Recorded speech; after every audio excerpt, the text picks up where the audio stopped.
अस्सलाम वालेकुम रहमतुल्लाहि व बरकातुहू। मैं सदाकत मिनास। ये वीडियो मैं बना रहा हूँ इम्तियाज़ हुसैन पंजोथा साहब के ग्रुप दरख्त और ऑर्गेनिक खेती के लिए। ग्रुप नंबर 9 मेरा ताल्लुक बालपुर से है। आज इशू ये है कि ज़मीन मुर्दा है, फसलें जहरीली हैं और इंसान बीमार है। इन सब को ठीक करने के लिए हमें ज़मीन को ज़िंदा करना है नए सिरे से।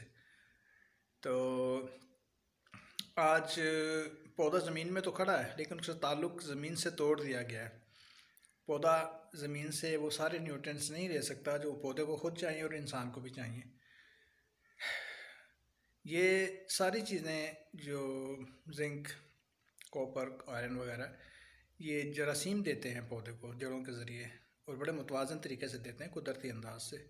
तो उसमें कोई झोल नहीं होती है, उसका मुकाबला कोई और चीज़ नहीं कर सकती।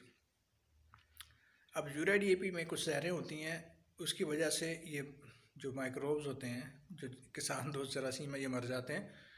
तो जिसकी वजह से हम इन्हिसार करने लग जाते हैं इन्हीं पे, यूरिया पे और DAP के ऊपर।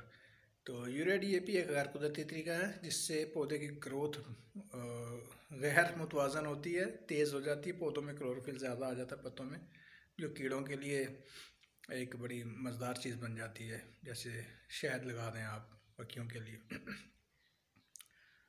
तो अब करना ये है कि इस ताल्लुक़ को दोबारा से ज़िंदा करना है। इसे रीजनरेटिव एग्रीकल्चर कहते हैं। दोबारा ज़मीन को ज़िंदा करके आप उसमें काश्तकारी करें, तो वो तरीका सिर्फ पायदार कुदरती निज़ाम काश्तकारी में ही है। बहुत शुक्रिया जी। अस्सलाम वालेकुम रहमतुल्लाह।